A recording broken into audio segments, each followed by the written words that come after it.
नमस्कार, आप देख रहे हैं श्रेय टीवी, देश हित की बात। मैं हूं आपके साथ साक्षी। कच्छ में बारिश का हाईलाइट, कई तालुकों में भारी वर्षा की चेतावनी, प्रशासन पूरी तरह सतर्क। नमस्कार, आप देख रहे हैं श्रेय टीवी, देश हित की बात। गुजरात के कच्छ जिले में मौसम ने एक बार फिर करवट ली है। मौसम विभाग की चेतावनी के बाद जिला प्रशासन पूरी तरह अलर्ट मोड पर है। आगामी 24 घंटे के दौरान रापर, भचाऊ सहित जिले के कई तालुकों में भारी बारिश की संभावना जताई गई। संभावित बारिश को देखते हुए जिला प्रशासन ने आम नागरिकों से विशेष सतर्कता बरतने की अपील की है।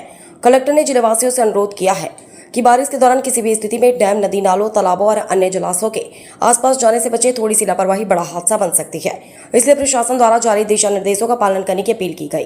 भारी बारिश की आशंका को देखते हुए जिला प्रशासन ने सभी आवश्यक तैयारियां पूरी कर ली है। जिला एवं तहसील स्तर के कंट्रोल रूम 24 घंटे सक्रिय और बारिश की स्थिति पर लगातार नजर रखी जा रही है। पुलिस, फायर ब्रिगेड, आपदा प्रबंधन विभाग, पीजीबीसीएल और एनडीआरएफ की टीमें भी किसी भी आपात स्थिति से निपटने के लिए पूरी तरह तैनात है। प्रशासन ने नागरिकों से अपील की है कि अफवाहों पर ध्यान न दें, मौसम और प्रशासन द्वारा जारी आधिकारिक सूचनाओं का ही पालन करें तथा किसी भी आपात स्थिति में तुरंत कंट्रोल रूम या संबंधित विभाग से संपर्क करें। फिलहाल कच्छ जिला प्रशासन पूरी तरह सतर्क है और किसी भी आपदा से निपटने के लिए हर स्तर पर तैयारियां पूरी कर ली गई है। एन विश्वकर्मा, स्थान कक्ष, श्रेय टीवी, देश हित की बात। नमस्कार। कच्छ જિલ્લામાં આ ચોમાસાની સિઝનમાં અત્યાર સુધી ઘણો ઓછો વરસાદ નોંધાયો હતો, પરંતુ છેલ્લા 2-3 દિવસથી વરસાદની જે પરિસ્થિતિ છે એ સાનુકૂળ થઈ રહી છે અને એમાં પણ રાજ્ય સરકાર તરફથી, આઈએમડી વિભાગ તરફથી ભારે વરસાદની આગામી 24 કલાક માટે એક આગાહી કરવામાં આવી છે। આ આગાહીમાં ખાસ તો ફ્લેશ ફ્લડ પ્રકારની એક સિચ્યુએશન કે જેમાં ખૂબ ઓછા સમયમાં વધારે વરસાદ પડી જાય એવી પરિસ્થિતિ નિર્માણ થતી હોય છે।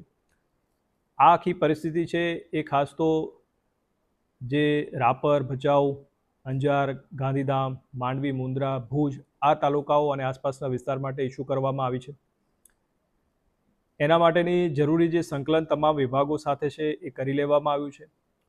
ચાહે પોલીસ વિભાગ હોય, રેવન્યુના અલગ અલગ વિભાગના અમારા કર્મચારી હોય, શિક્ષણ વિભાગ, આઈસીડીએસ વિભાગ, હેલ્થ વિભાગ, તમામ નગરપાલિકાઓ, સાથે સાથે આર્મી, બીએસએફ, કોસ્ટગાર્ડ જેવી એજન્સીઓ સાથે પણ આના માટે જરૂરી સંકલન આજે આપણે કરી લીધું છે। આપના માધ્યમથી ખાસ લોકોને વિનંતી છે કે આ પરિસ્થિતિમાં મેં જણાવ્યું એ પ્રમાણે ખૂબ ઓછા સમયમાં અતિ ભારે વરસાદ પડતો હોય છે, એટલે રિસ્પોન્સનો ટાઈમ જે છે ખૂબ ઓછો મળતો હોય છે। એટલે આવી પરિસ્થિતિમાં બિનજરૂરી બહાર નીકળવાનું ટાળશો અને રાજ્ય સરકાર તરફથી અને વહીવટી તંત્ર તરફથી જે પણ સૂચનાઓ મળે એનું ખાસ પાલન કરશો।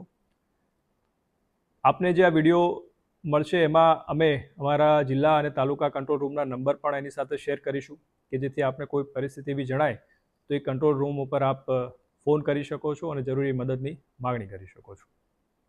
અત્યાર સુધીની આ પરિસ્થિતિમાં જોઈએ તો રાપરમાં સૌથી વધારે વરસાદ નોંધાયો છે અને એ જ પ્રમાણે ભચાઉ, નખત્રાણા, ગાંધીધામ એમાં પણ સારો એવો વરસાદ નોંધાઈ રહ્યો છે। એટલે આશા છે કે આગામી સમયમાં પણ આ પરિસ્થિતિ જે છે વરસાદની એ જારી રહેશે અને આપણી જે દર વર્ષની વરસાદની જરૂરિયાત જિલ્લાની છે એ પરિપૂર્ણ થઈ શકશે।